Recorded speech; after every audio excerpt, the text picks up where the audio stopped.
Hello everybody, and welcome back to Heroes of the Storm. In today's episode, we are going to be playing Arthas on his fancy new King of the Swarm skin riding a Zergling. I don't think that it gets much better than this. Oh, it's so good. It's such a good skin. Such a good skin. Anyway, feel free to like, comment, subscribe your heart out. I know Arthas is everybody's favorite, right? You're welcome. Oh my god, the camera isn't locked. There we go. Fixed it. So Arthas has always been kind of my favorite tank. Not necessarily my most played, but certainly the easiest for me to wrap my brain around. And he just feels fun for me to play. So I'm going to try to tell you the best way I can to play him, and hopefully we'll have lots of cool moments to show off this wicked, awesome skin. But anyway, the abilities for Arthas, in case you haven't seen them before, our Q is called Death Coil. It is a targeted ability that does some damage if we target an enemy, or it is going to do a little bit of healing to us if we target ourselves. W is called Howling Blast. It is going to root a target. It is a skill shot, and it's going to hold him in place for 1.25 seconds, dealing a wee bit of damage. Frozen Tempest is our E, and probably the most important ability for Arthas. This is going to create a stacking movement speed and attack speed slow in AoE around us. And then whoever is stuck in that AoE, obviously, it's going to stack up the slow on both accounts for them. So, in this instance, standing on top of Karazim, slowing his move and attack speed is probably really good for us, even though we're just kind of soaking it up right now. Our trait is called Frostborn Hungers. You're going to hit the D button, and your auto attack is going to immediately reset, and you're going to get some mana back when you hit people with that ability, or with that auto attack. Our ults are going to be number 1, Army of the Dead. We're going to have a whole bunch of ghouls pop out of the ground, and we're going to eat them to get our health back. They do deal damage. They can block skill shots. I mean, they're units, but mostly you're just going to be using them to get your health back, which is, man, it's pretty good. Pretty good. Makes Arthas incredibly tanky. And then Syndragosa, Summon Syndragosa, is our other level 10, which doesn't see as much play, unfortunately, but it is a huge straight line skill shot that slows people when it hits them, and it turns buildings off for, I believe, 10 seconds? 20 seconds. Holy shit, that's quite a bit. It's going to turn buildings off, disable minions, and mercenaries. It's nuts. It's nuts. But anyway, so that's all of our basic abilities. This is going to be an Army of the Dead game, just in case you're wondering, because we are playing main tank, and there's not really any reason for us to go Cindy unless we're super, super far ahead. And getting that far ahead before level 10 is kind of one of those things you're like, oh, do I really do this? Anyway, the talent build for Arthas that we're using today, Frost Presence at level 1 to increase the range on our W. And then once we hit 10 stacks, we're going to get the range increased by 20%. And then once we hit 20, we're going to root enemies in the path. So right now, all Howling Blast does is root people in that little puddle you see at the end there. But once we hit all the stacks, it's going to root everybody in the line leading up to that puddle as well, which is super good. One thing I did not know, after hitting 5 people, you're reducing the cooldown of that ability as well. Never paid attention to that part. That's pretty cool. It's a 3-part quest then. I've got to get my mana back some so I can use my abilities. I think Stitches didn't really, oh, got him with a Death Coil. Fade away, Death Coil. Sending his bomb out to my team, because we're all love and hugs in this group. But that being said, Frost Presence, I think, is the most utility-based level 1 for Arthas. I think you are going to get a lot more tankiness out of Rhyme, however. Not necessarily that I think Rhyme is best in this scenario, because we've got a Kael'thas, got a Deathwing, we've got a Mephisto. There's not a whole lot of auto attack damage that we really care about blocking. So That being said, Rhyme is insanely strong. It stores up to 3 charges a block, and you get it every 5 seconds. So you can see when you're playing into somebody like a Greymane or an Illidan or any number of other slow auto-attacking heroes, how that could be obnoxiously strong against them, right? Same thing about Arthas. If you ever see one of those characters, you just never have to worry about damage from them. Couple that with your attack speed slow, you're unkillable into comps like those. And then, let's see here. Arthas does have an offlane build also. I'm not really going to go into that too much because I don't necessarily like playing him in the offlane, but it exists. So it's mostly, it's either Death Coil that you're going to build, or you're going to build just straight D, your trait, Frostmourne Hungers. There we go.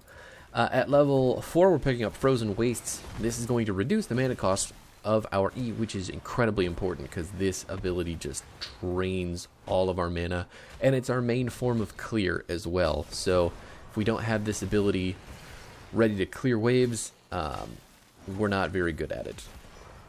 And to be honest with you, since it's so slow, I mean, it's really hard to justify not taking a mana reduction talent on the ability. But that being said, we're a tank. We're not really supposed to be clearing waves. We just do it because we have to. That in mind, though, the ability also is going to... well, it's a quest. So once we complete the quest, we're going to have the slow from our E linger on people. So usually once you walk out of Arthas' aura, it's gone. You're no longer being move slowed, you're no longer being attack slowed. There you have it. But now, those slows are going to linger for 1.5 seconds after people walk outside of our radius. And that's really good. Having that hang on a person for 1.5 seconds after really gives you the ability to, you can probably even mount up to catch them in that time. Or, they can just walk away but still be slowed so your team can follow up on them. It's a lot of really good CC. Even if it is soft CC, it's really good for keeping... Ooh, fall it down. Enemy team has 5 people here, and we are split off, so we do need to run. I'm going to get feared. I didn't notice in time to use my medallion, and we're spreading the bomb all over the place. So unfortunate.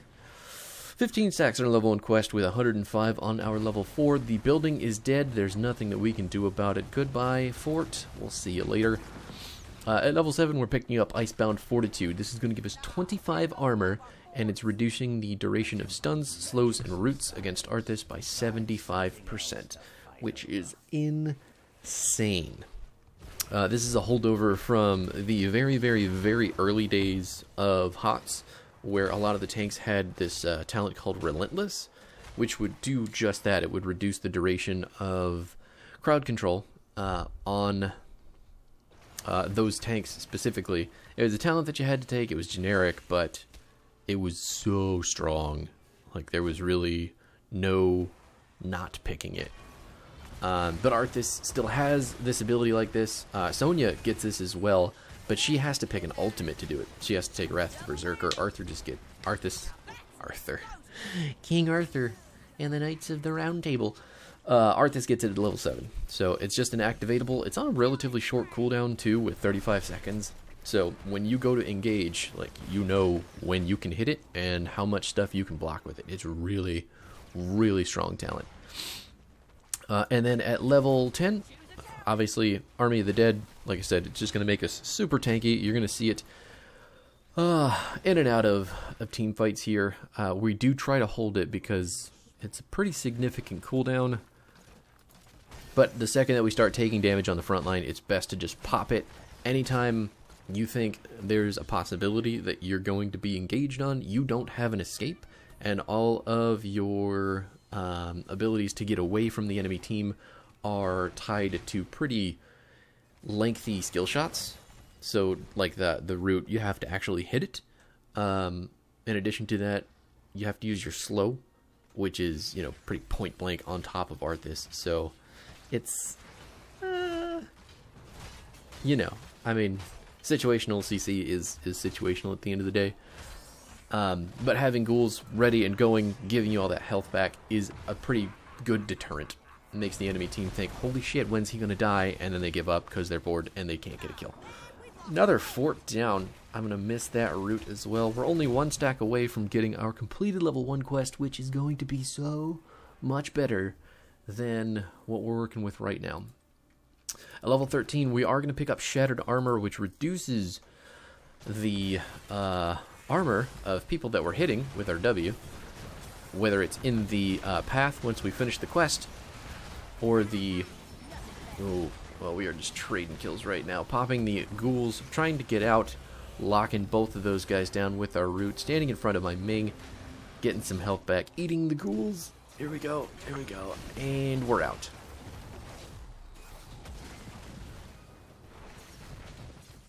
And there you have it. That's why you take ghouls on Arthas. Cindy's fun, sure, but you don't get that sort of survivability with that ability. Any other situation there, I would have been just completely dead. I had to pop everything. I had to heal myself with my Death Coil. I had to use my Icebound Fortitude and just run. Just run all away. But luckily, our Leoric is in the top lane getting the objective, knocking down so many buildings, catching us up in structure stability. So we're making a comeback, even if it doesn't look like it. It is Sky Temple. It is the worst map, in my opinion, because it forces everyone to play so fucking boring. But there you have it. At level 16, we are going to pick up Embrace Death, which means the lower health we are, our Q, our Death Coil, is going to do more damage, or it is going to do more healing. So, that is going to make us more tanky. As the fight goes on, especially with our ghouls, ooh, the enemy team committing a lot to this. I'm waiting for the hook for my medallion, but it doesn't look like Stitches wants to use it, so here we are. No big deal. Yeah, he's fine. Leoric's fine. Everything's fine. Oh, okay. Never mind.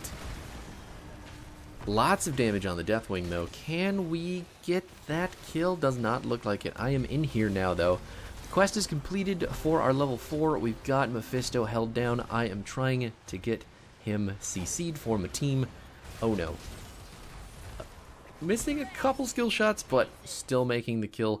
Gotta try to save Vala. I think she's dead. Oh no, Brightwing got the heal just in time.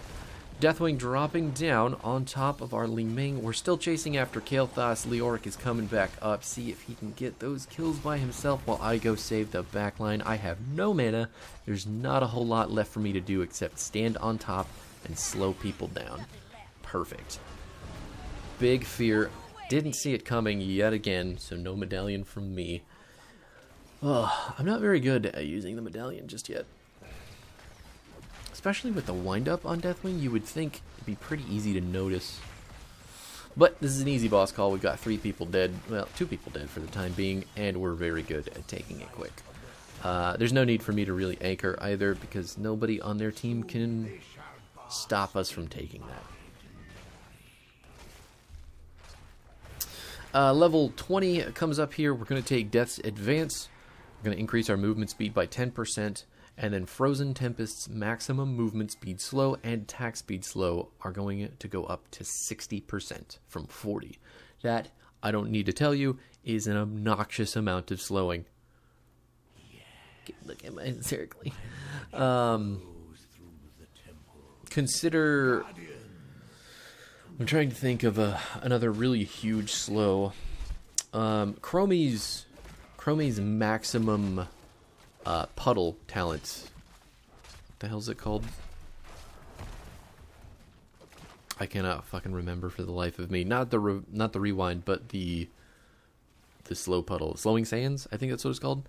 Goes up to 70% maximum. So it caps out at either 70 or 80%, and you know when you're standing in that how slow that you feel. Arthas is 10% shy of that. So if he's standing on top of you, you're not going anywhere with this talent. This is one of the changes he got more recently.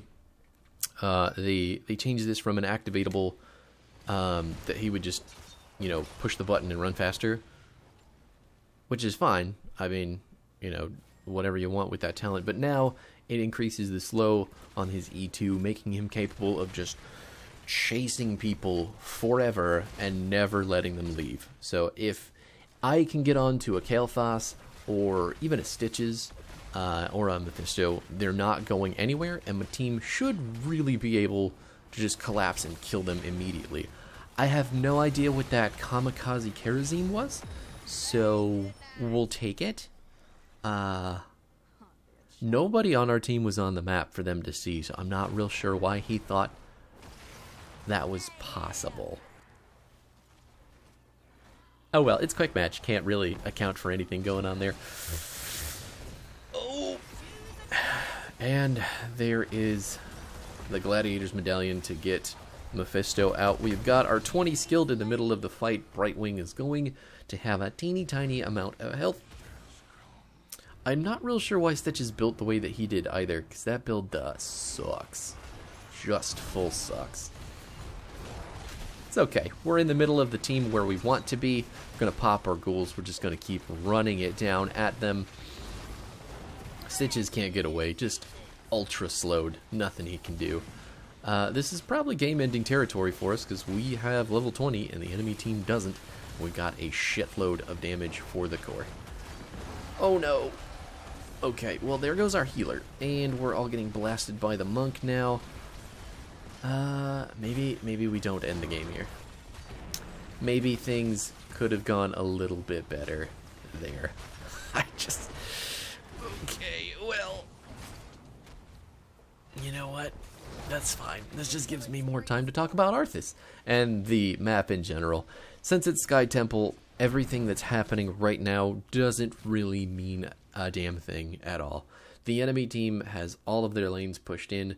They would have to go in through middle, but there's already a keep there still with, let's see, I'd say about 40% of its health left. And then they don't really have a siege team on top of everything that they do have. We've got our Leo rezzing faster than everybody else here as well, so he can just kind of annoy the shit out of the Mephisto, which is hilarious.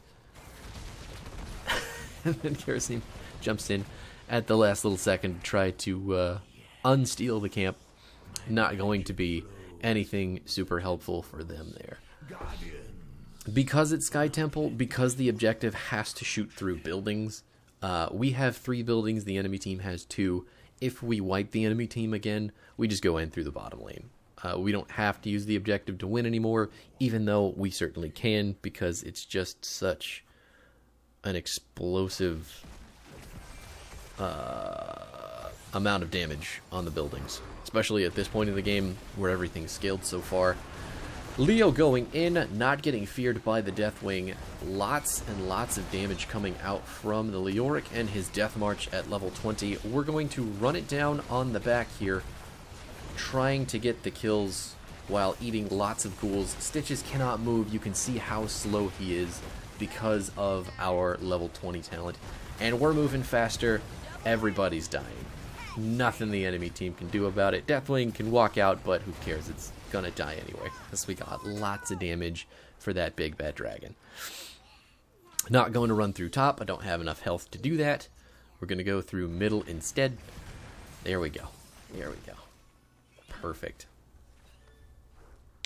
It's going to eat 1 tower shot for posterity and then end the game like we should have 5 minutes ago, or 2 minutes ago. 30 seconds ago? I don't know. It was a very short time in the past. You understand. That was Arthas, though. Thank you so much for hanging out. Let me know what you think. I fucking love this character, and this skin makes him so much more fun to play for me, because I love StarCraft. But there are the stats in case you need them. It doesn't show damage tanked anymore, which is pretty sad. We got 7 merc camps. Wow, would you look at that? Pretty low kill game, honestly.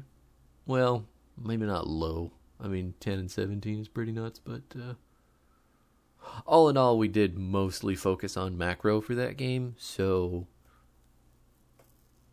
I guess it's to be expected. Here's the build again in case you need it. Frost Presence at 1, Frozen Wastes at 4, Icebound Fortitude at 7, Army of the Dead at 10, Shattered Armor at 13, Embrace Death at 16, and Death's Advance at 20. 13, 16, and 20 I think are all optional. It's going to be up to what your preference is or what you're playing into, but one's optional too. You can take Frost Presence or you can take Rime depending on what you need. Frozen Wastes and Icebound Fortitude and Army of the Dead are all three pretty mandatory for playing main tank Arthas though, so keep that in mind when you're picking the character. Thank you for watching though. We'll be back next week with some more stuff that I haven't figured out just yet, but stay tuned.